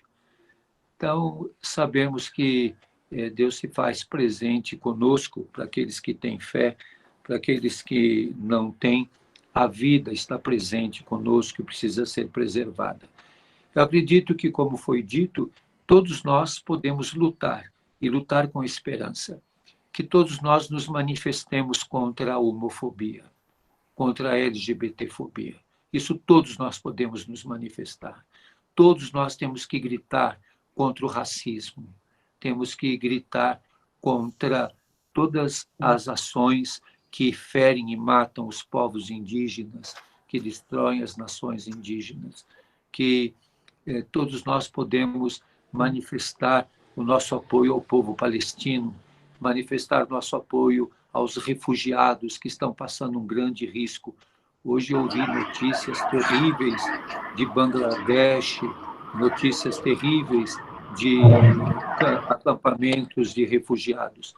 Todos nós temos que pressionar as chamadas, entre aspas, que eu não gosto dessa palavra, autoridades brasileiras, para que eles não sejam autoridades, que eles sejam visionários e que vejam as alteridades, isto é, os outros, os pequenos, os fracos, os empobrecidos, os que sofrem, que garantam acesso ao auxílio emergencial a todos, especialmente ao povo da rua, aos povos indígenas, aos ciganos, a todos aqueles que estão espalhados pelas ruas e pelas estradas. Desejo a todos força, coragem, paz e bem.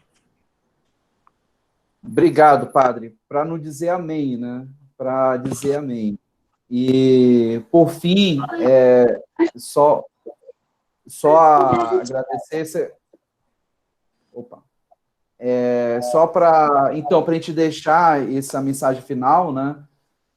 Dessa sexta edição do Diálogos Bocaleiros, né? Eu acho que aqui a gente tem que agradecer inicialmente os debatedores, né? As pessoas que vieram aqui destinar seu tempo, o Padre Júlio, hoje eu liguei para ele, estava atendendo, e ele bem solícito, imagina o tempo que é precioso desse senhor, e aí veio aqui falar com a gente. Eu tenho certeza, padre, que muito do que o senhor aprende no dia a dia, aprendeu com a vida, a partir dos seus atos a gente consegue aprender, talvez até melhor do que no banco de escola, né?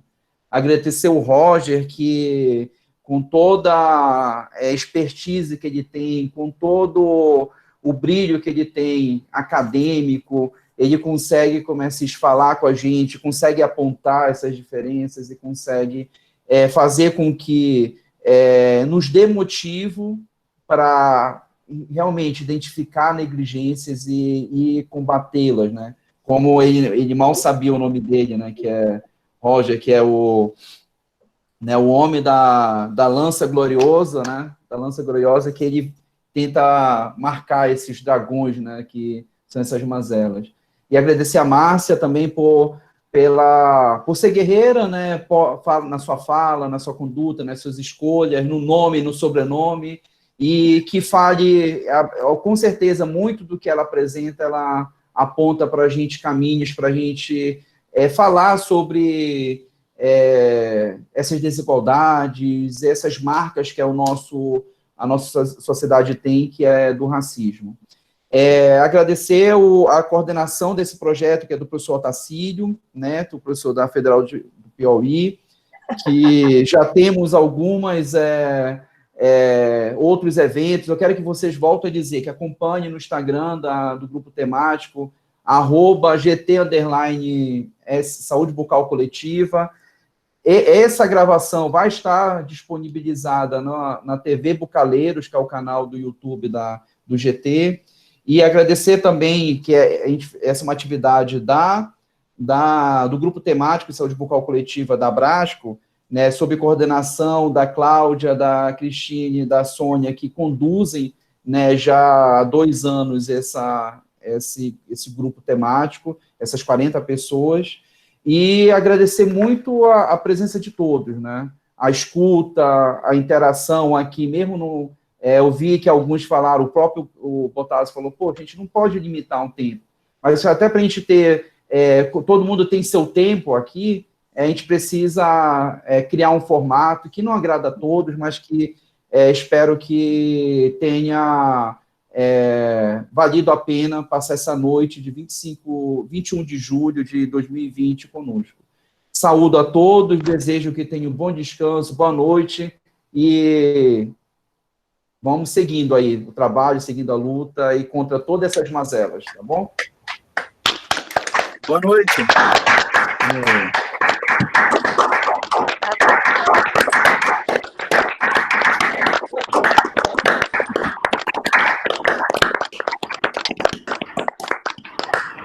Muito bom.